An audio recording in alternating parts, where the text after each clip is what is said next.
Chapter 50. Joseph threw himself on his father and wept over him and kissed him. Then Joseph told his morticians to embalm the body.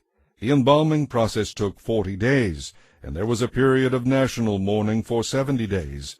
When the period of mourning was over, Joseph approached Pharaoh's advisers and asked them to speak to Pharaoh on his behalf. He told them, "Tell Pharaoh that my father made me swear an oath. He said to me, 'I am about to die. Take my body back to the land of Canaan, and bury me in our family's burial cave. Now I need to go and bury my father. After his burial is complete, I will return without delay.'" Pharaoh agreed to Joseph's request.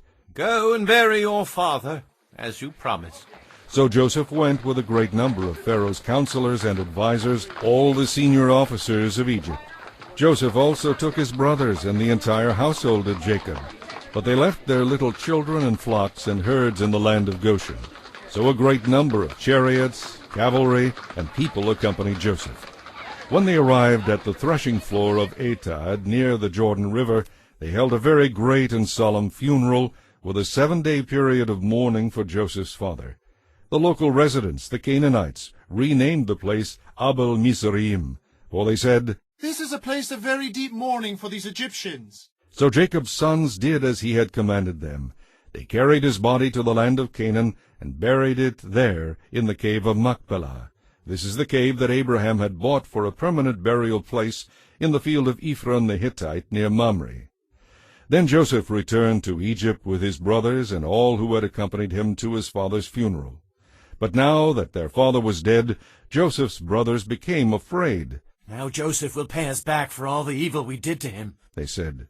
So they sent this message to Joseph. "Before your father died, he instructed us to say to you, 'Forgive your brothers for the great evil they did to you.' So we, the servants of the God of your father, beg you to forgive us." When Joseph received the message, he broke down and wept.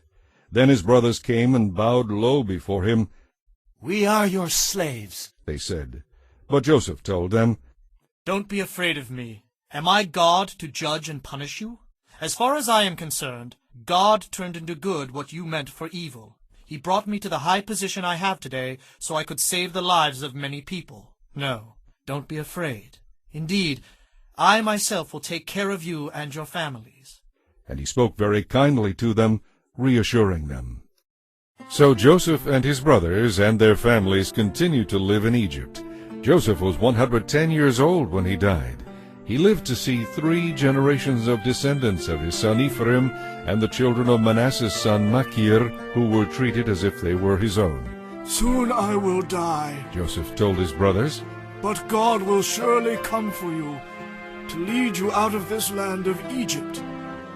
He will bring you back to the land he vowed to give to the descendants of Abraham, Isaac, and Jacob." Then Joseph made the sons of Israel swear an oath, and he said, "When God comes to lead us back to Canaan, you must take my body back with you." So Joseph died at the age of 110. They embalmed him, and his body was placed in a coffin in Egypt.